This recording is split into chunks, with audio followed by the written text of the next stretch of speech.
J'ai bien entendu Jérôme, j'ai l'impression, tu vas certainement être applaudi parce que beaucoup qui nous écoutent ce soir vont dire il a des raisons de dire cela.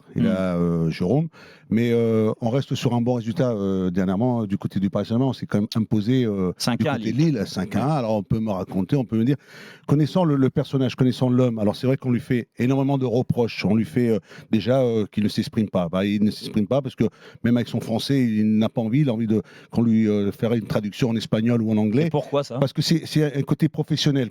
Parce que s'il va venir devant les médias, qu'il ne va pas pouvoir s'exprimer ou dire ou faire comprendre, je trouve que de ce côté-là, il le fait passer en anglais ou en espagnol. Tu aimes ou tu n'aimes pas. Ensuite, c'est un homme... la fonction, je la connais. La fonction d'être un entraîneur, et encore plus au Paris Saint-Germain. Tu es soumis, tu es regardé, tu es observé. On parle, on t'aime, on ne t'apprécie pas. Alors, oui, mais tu avais du caractère, toi. Non, du caractère. Mais tu sais, ce que je veux dire, c'est que j'étais un jeune entraîneur qui arrive au Paris Saint-Germain à l'âge de 33, 34 ans.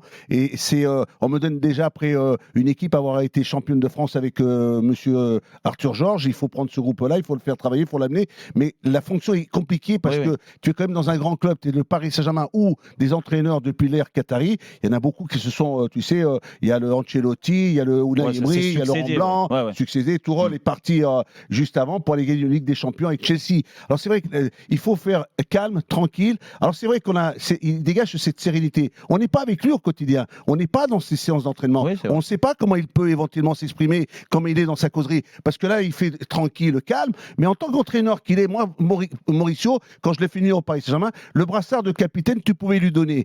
Parce qu'il avait cette personnalité, il avait ce caractère. Pourquoi? Parce que quand il rentrait sur le terrain, il en imposait. Ensuite, quand il sortait, il venait dans le vestiaire, il parlait avec ses coéquipiers, ses camarades. Moi, je ne pense pas. Mais ça transpirait, ça, Louis. Mais ça transpirait parce que, regarde, moi, j'ai été le voir travailler. J'ai été le voir à Non, mais parce que il veut pas non plus en faire de trop. Il veut pas passer en avant, il veut pas se montrer le style, le genre, l'entraîneur qui a de quoi, regarde-le, il a positionné, il a mal positionné. Alors, on lui demande assez souvent, pourquoi tu ne les fais pas jouer à 3? Mais si demain, Jérôme, s'il se qualifie face au Real, s'il arrive à amener le PSG en finale, s'il arrive à le faire gagner, tout le monde va se taire. Tu sais, un entraîneur, il sera jugé sur les résultats, et sur le Paris Saint-Germain, c'est la Ligue des Champions. Et c'est là que moi, avec Mauricio, j'ai une confiance. Tu as mis des stars sur le banc. Pourquoi lui, quand ça va pas avec certaines stars... J'ai mis une star pendant la première année, je l'ai jamais mis sur le banc. Il les met pas sur le banc.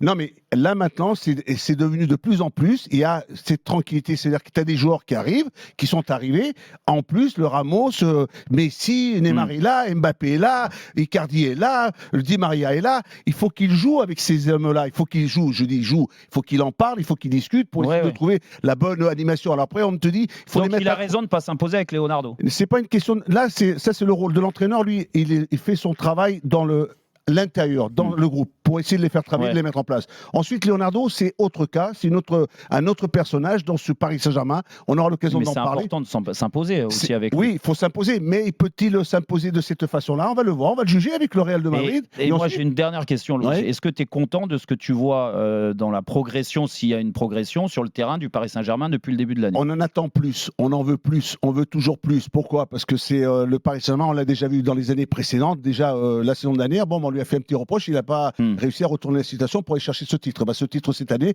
il va le reprendre. Alors, il y a cette élimination. Il a perdu la Coupe de France aussi. Il a perdu la Coupe de France. Bon, et Tourelle aussi, quand il est entraîneur, il a perdu la Coupe de France. Ça ne l'a pas empêché de quitter le PSG, d'aller gagner avec des champions. Tu sais, alors, c'est les entraîneurs, quand ils passent par le Paris Saint-Germain, aujourd'hui, ça a un peu changé. Alors, donc, à eux de trouver.